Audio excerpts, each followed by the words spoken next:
Hey folks, welcome back to unlock profits. तो आज हम इस वीडियो में डीमार्ट के ऊपर डिस्कशन करने वाले हैं और आज हम देखेंगे कि आज इतना स्टॉक क्यों गिरा हुआ है। अगर आप देखेंगे टॉप से लगभग ऑल टाइम हाई से अगर आप देखेंगे then stock is almost down by 34%। अगर आप इसी साल देखेंगे, इस साल का हाई से अगर आप देखेंगे then stock is almost down by 30%।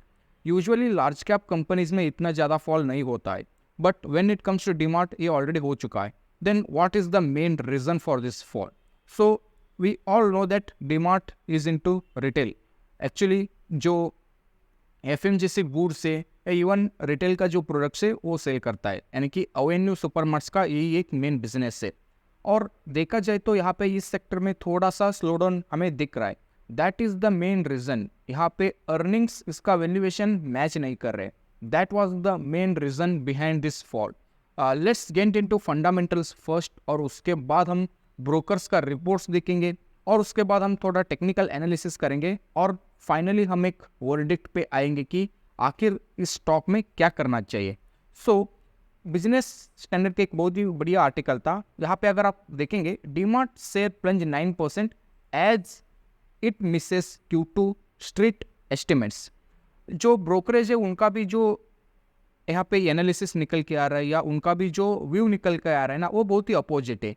जो डोमेस्टिक ब्रोकर से उनका पॉजिटिव रवैया है और जो फॉरेन का ब्रोकर से यानी कि बाहर के देशों के ब्रोकर से या उनका जो रिसर्च रिपोर्ट्स जो लाते उनका व्यू थोड़ा अलग है। So let's start with the numbers first. सितंबर में क्या हुआ एक्चुअली, जो नेट प्रॉफिट था वो 5.8% थोड़ा यानी कि ईयर ऑन ईयर इंक्रीज हुआ, लाइक 659 करोड़। अर्लियर इसी साल पिछले साल इसी क्वार्टर में क्या था, 623 करोड़ था। उसके अगेंस्ट में 659 करोड़ प्रॉफिट इन्होंने जनरेट किया।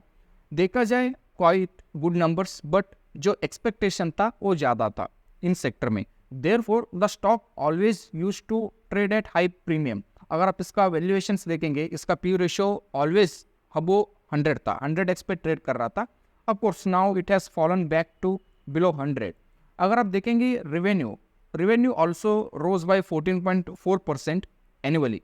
Earlier year in the same quarter it was around 12,600 crore. Right. This year it was around 14,444 crore rupees. तो देखा जाए तो काफ़ी बढ़िया नंबर है, बट जो एक्सपेक्टेशन था वो बहुत ही ज़्यादा था। Street was expecting more than this. So revenue wise, profit wise company is doing good actually, they are into positive way। but जो expectation था यानी कि जो net profit का expectation था वो double digit में था, but company presented 5.8%, that is quite disappointing। so that was the reason behind the sharp fall in the stock price। जब हम बात करते हैं इंस्टीट्यूशनल इन्वेस्टर्स या इवन ब्रोकरेज रिपोर्ट का, जो सबसे बड़ा नाम आता है नोवामा इंस्टीट्यूशनल इक्विटीज, उन्होंने इस स्टॉक का टारगेट दिया है 5040। अगर आप करंट शेयर प्राइस देखेंगे लगभग 3941 पे ट्रेड कर रहा है। सो काफ़ी बड़ा यहाँ पे टारगेट इन्होंने दिया है। However they have maintained the hold rating. एक और ब्रोकर की बात करें Motilal Oswal, they also projected some good analysis और उन्होंने दिया है टारगेट अराउंड 5300। सो इन्होंने भी अच्छा खासा बाय रेटिंग यहाँ पे दिया है। सारे के सारे जो टारगेट्स है these are valid for 1 year time period. अगर हम ICICI सिक्योरिटीज का बात करें, they have also provided the target of 4100 which is higher than current price. But जब ये टारगेट दे रहे थे then stock price was higher than their target price, यानी कि वहाँ पे उन्होंने रेड्यूस का कॉल दिया, यानी कि they are asking you to sell the stock instead of buying. So these were the major reports and targets of Indian brokers. अगर हम ग्लोबल ब्रोकरेजेस फर्म्स की बात करें, सबसे बड़ा नाम आता है मॉर्गन स्टैनली। उन्होंने यहाँ पे अंडरवेट का रेटिंग दिया है और स्टॉक प्राइस का जो टारगेट है उन्होंने लगभग 3700 रुपीज़ का दिया है। सो न्यूयॉर्क बेस्ड जो ग्लोबल फर्म है JP मॉर्गन, उन्होंने न्यूट्रल कॉल दिया है एंड उसी के साथ यहाँ पे उन्होंने स्टॉक का प्राइस जो है रेड्यूस करने के लिए बोला है एंड टारगेट भी उन्होंने रेड्यूस किया है फ्रॉम 5400 टू 4700। मीनवाइल गोल्डमैन सैक्स जो है उन्होंने सेल रेटिंग दिया है considering the stock price target of 4000 rupees पर शेयर। तो काफ़ी मिला जुला हुआ यहाँ पे रिसर्च रिपोर्ट से few are saying buy, few are saying sell, few are saying to add, few are saying to reduce। तो at the end of the day it's up to you, आपको क्या करना है, आपका कितना यहाँ पे डेडिकेशन है या इवन से कमिटमेंट है कंसिडरिंग द कंपनी, तो उसके ऊपर आपका एक व्यू होना चाहिए. Coming back to the technical points, अगर आप देखेंगे there were very interesting thing happened here. अगर आप देखेंगे the stock was going upwards with this trend line, और जैसे ही इसको ब्रेक किया then there was a very short fall. अगर हम लॉन्ग टाइम फ्रेम देखें, let's jump to weekly time frame, और यहाँ पे अगर आप देखेंगे देन एक अच्छा खासा एक ट्रेंड बना हुआ है यहाँ पे, राइट.